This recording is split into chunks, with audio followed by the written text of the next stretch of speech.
It's great. It's funny because it feels like we played 2 weeks ago, but no, it's going really good. Just, always have stuff going on, but it's a good thing. What, now that you've had a few days to sort of take it all in, how, what does this all mean to you? It's really meaningful. I think, people are still talking about it in the community. I think, to end with a win is really important. I said there's two teams that end on a good note. You end your season on a good note. That's us and the national champion. So that's Baylor this year. So I think for us, it's a great way to go into the off season. It's tremendous momentum for recruiting, and a lot of good things are happening. So right now, I don't know if you guys follow, but in women's basketball, it's really crazy because there is a ton of transfers, and it is a lot of people in this portal, it's called. So players are popping up every day, so there's a lot of movement around the country. I think good and bad. I think it's the downfall is people are losing, players, but the positive thing is you have opportunities to add some really good players or fifth years or transfers. So we're kind of, we're diving into that and just finding ways to get better. Are you going to take a break or not? My break was supposed to be the last few days, but we still worked. I'll take a little break this weekend. I'll take a little bit of a break, and then, the breaks that I take are during like the dead period. So the period where it's the shutdown, where we can't talk to anybody, that'll be like the week I take, and then August. So how many players, I guess, do you expect to add then, in addition to what you have? So we have our 5, like one's already here, 4 more, and then I probably will add 2 more. I'm not sure, like, we're looking at transfers, we're looking at a couple of grad transfers, so probably a couple more players. Not for sure yet, because for me, if it's not the right fit, if they don't make us better on and off the court, not even taking a chance. And, I think there's 2 ways you can think about it. So a transfer can help you right away, and then it can bring like a championship, winning attitude and help you in different ways. Or you look long term for transfers. So I'm not huge on transfers, but if they can help us and I know people that know them or that have coached them and I know it's a good situation, I'll take them. But from just my past experience, I'm not someone who would take like 5 transfers. Shooting and size, are those the 2 areas you're looking to improve? Yeah, shooting and inside. But I think on the perimeter, definitely need to shoot it a little bit better. I wouldn't mind, a really athletic guard. But we're going to bring some really talented freshmen in too. So there's a balance of that. You want to bring in your freshmen, develop them, but then sometimes, right now we're recruiting for 2020, so transfers can help you right away. So I think it would have to be the right person, the right fit, and it would just have to fit like a deficit that we need. Can you delve a little bit more into this, the good and the bad of it? Because, it's great for student athletes to be able to do this. There are a lot of positives for them, but yet there could be negatives because, somebody transfers and they're from a school where they were starting and they decide to transfer. Is there a spot for them? There's all these kind of variables. Well, there are a lot of variables, and I think I've learned from the past that it's not always the right fit. So for me, culture is everything. I always say that. So I'm not going to take a chance on a not so good culture kid just to win a couple more games. So I'm not going to do that. For me, it's not that important. So it's doing all the research, finding out those things, and I think I think in some situations you have to also look at the situation. Some players leave because they were signed by one coach. There's a coaching change, so I think there's different circumstances.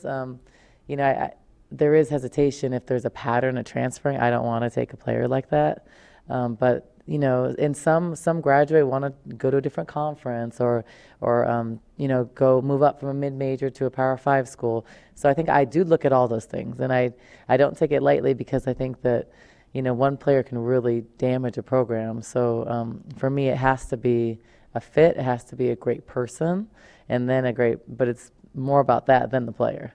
And then it has to be a player that fits something that we don't have. Going to proliferate, do you think? I think so. I think, I think it will. And I think for us, it's something I wouldn't really have looked at in the past, but now I think as we're getting better, there's some pieces that can really help us get to that next level. And I think that's one of the reasons why I'm so intrigued by some of these transfers, especially if they've came from a winning culture And they're seasoned and experienced, and I think there's a lot of value to that with a young team, and that's on and off the court. So. Any significant changes in playing style now that you'll have more depth next year? You do have the 5 starters coming back. I think there will be a difference in playing style, just using more depth. Not having to play every 38 minutes, and I think cutting down some minutes will help us, and I think we'll be just a little bit better defensively when we can use a better rotation. And I think the balance is always when you have 10 players that are really good, or you have 15 players, there's always 10 players unhappy. Right, so I think there's a balance as you get more depth, which is a good problem to have.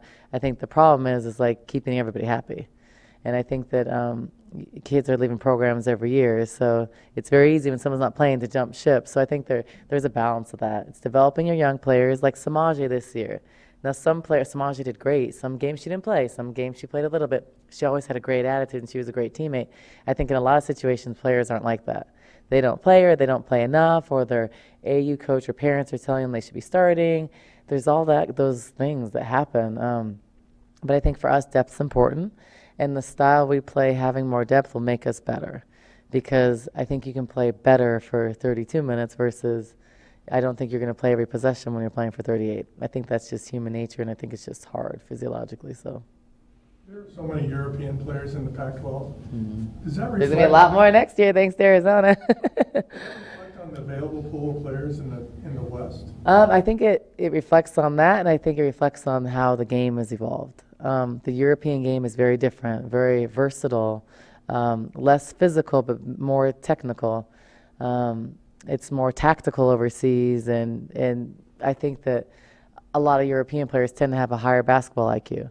So I think how the game is changing that's more intriguing to people, and the more team style and is the way the game's going. So for us, like I said before, if I didn't get a top American player, I didn't care where they were from. I just wanted a really good player, and we're bringing in some really good players that were highly recruited. How, if you could give us a little bit of a peek, how the non-conference schedule is looking for next year. Are there still teams? Are you still trying to shake things out? Is it kind of set? Or? No, it's pretty much set. Some things have changed, but it's gonna be a little bit. Every year it's gonna get better. As we get better, the non-conference will get better, but it's still not gonna ever be 7 Power 5 schools in non-conference. It's just not until we're like a top 5 team in the country. Then it'll be very different. But right now, our Pac-12 is so good.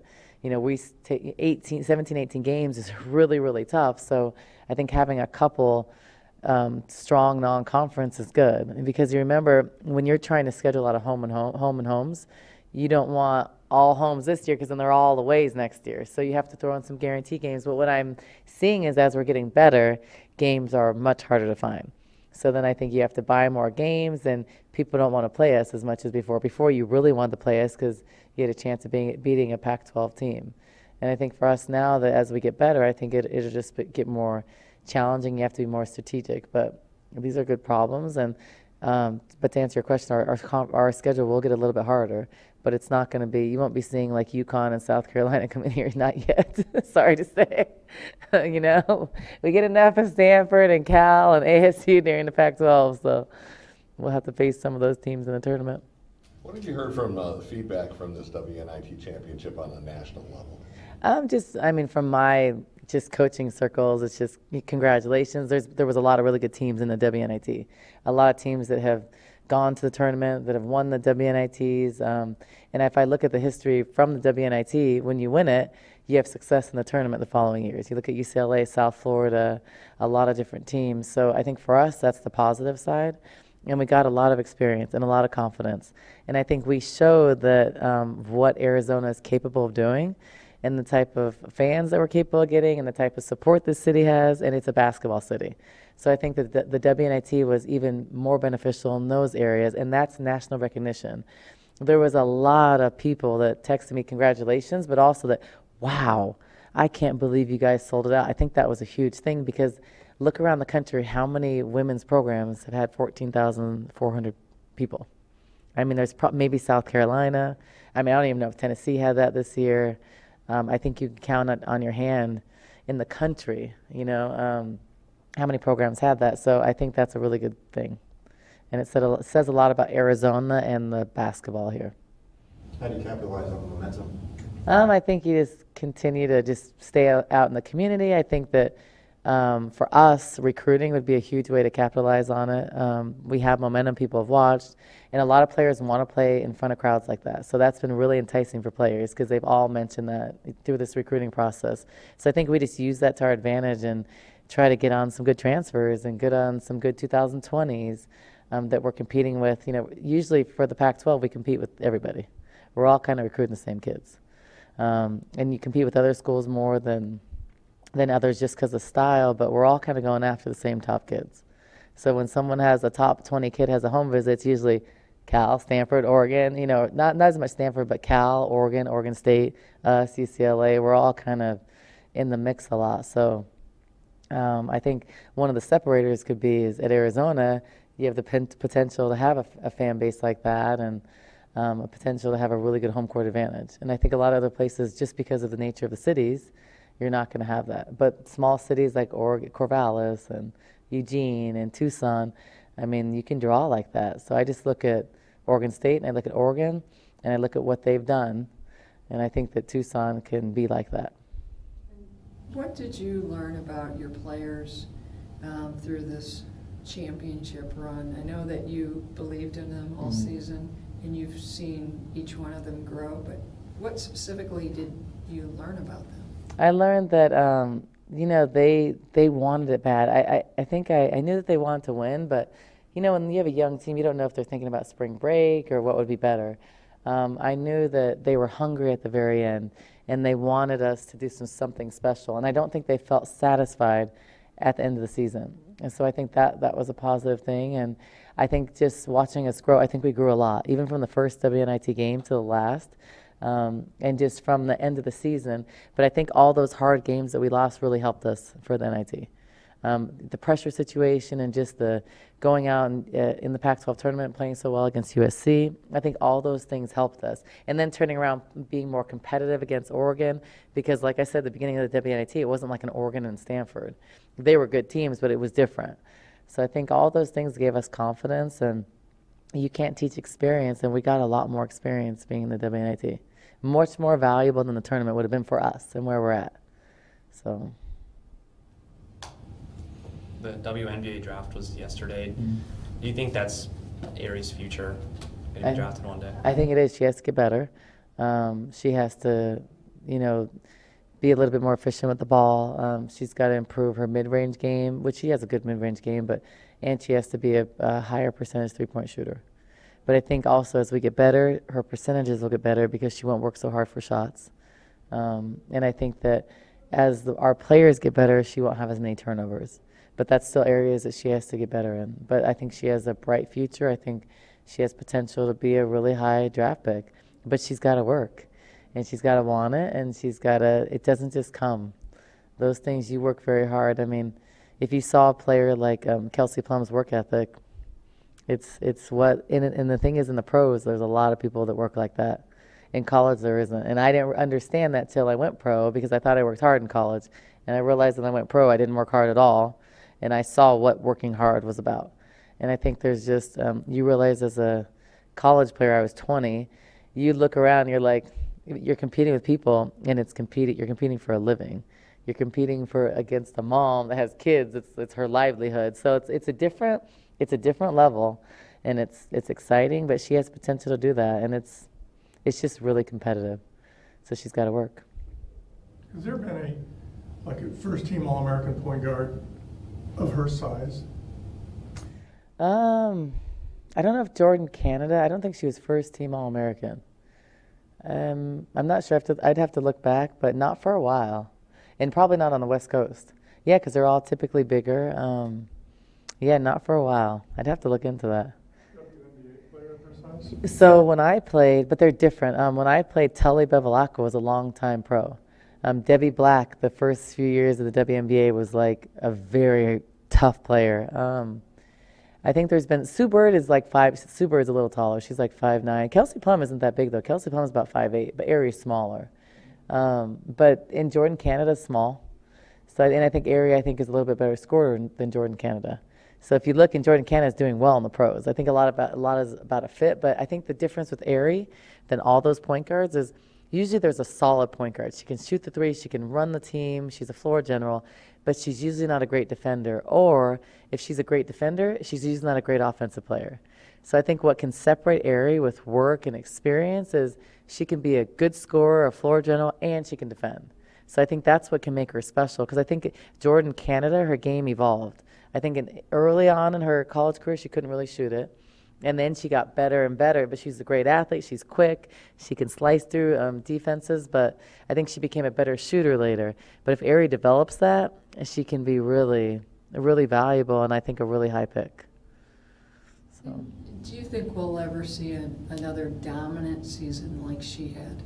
Yeah, but I think it'll be different. So I think her numbers were really high because she had high volume, and we needed her. But I think we'll be better if we don't need her to score 30 points a game or 25 points. So I think as we get better, her numbers may go down. But I think what was impressive is that she had those numbers getting double and triple teamed and all the defenses collapsing. And she still later on. So in the beginning of the season, it was like, oh, but then later on, people adjusted to her, and she still had those numbers. So in a lot of it, sometimes she had good numbers. It wasn't like 30 shots for 30 points. But I do think her scoring will go down just because we'll have more balance, and that's what I want, more balance. But I think she's still going to have good numbers because her defense creates so much offense. And, gets steals, makes plays, and I think that's just what she does, and she's going to play minutes here. So I think if it went down, it wouldn't cut in half, but I think it'll go down. But I think her efficiency will go up. She won't have to take so many end of shot clocks threes. She won't have to take so many step back, after it's 10 dribble threes. She'll get more 1-2 step open threes, and that's why I'm trying to add, an athletic wing someone that can create shots for her. I think we'd be really good if we had someone in the backcourt with her also. You suspect that your summer camp here, the enrollment will climb? I think it will. I hope it does. Camp's been I think for me, the first couple of years, it was just about the community. So I didn't care about, losing in camp, this and that. It didn't matter because it was more the community and not canceling. I think before a lot of the feedback was, stuff set, then canceled. So I wanted to make sure we kept it consistent and just got better every year. So it's gotten better and better. I'm hoping with the momentum, it'll help because I want young women to want to come to camp here. I want them to think about team camp at Arizona. I want them to grow up in Arizona and want to go to U of A, whether they're from Phoenix, Tucson, Vail, wherever. I want them to think I want to go to Arizona. I want to stay home. And I think in this state, it hasn't been like that. Kids want to leave. And so I think my job, ASU, we want to keep great players in Arizona. And that's one of the main focuses. Expounding on that question, how would you grade the talent in girls high school basketball in the state? It's very average. It's not a hotbed for recruiting. Vegas, Northern Cal, Southern Cal, Texas, those are hotbeds for recruiting. But we have our geographical footprint. It's, of course, you want to take care of home, though. So there are a couple of good young players. There's a handful of good young players in the state that we're recruiting, and you want to really keep those kids in Arizona. An example was Chantel Osahar was in Phoenix, and we at Washington were able to bring her. If I was at Arizona, I would have been down there recruiting the heck out of her because she was overlooked and she was good. She was All-American. So, you want to keep those talented players home. Tucson has some talent, and we're recruiting pretty heavily some players here, so we want to keep those. And I think that from a coaching standpoint, you also want players in the state that are going to be good fits because I think you don't want to just take a player just because she's from your state and then it's not a good situation because then it becomes a negative thing. So there's some good players. We want to recruit them, and then we are working hard to keep these players home.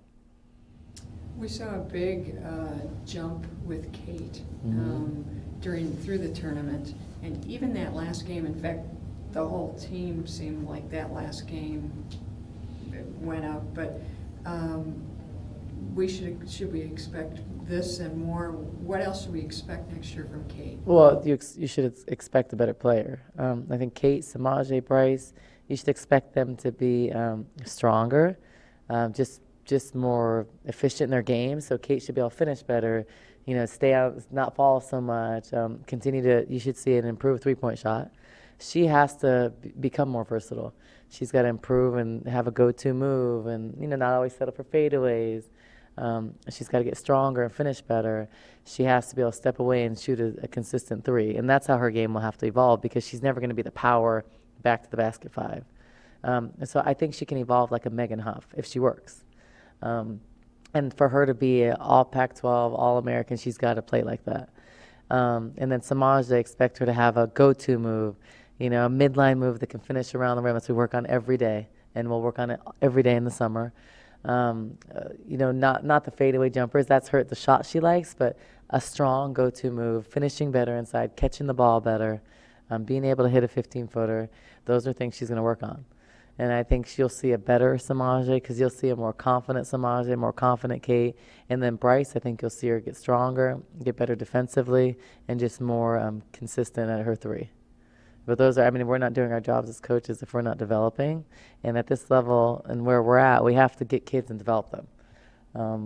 Or else we can't be a top program in this league.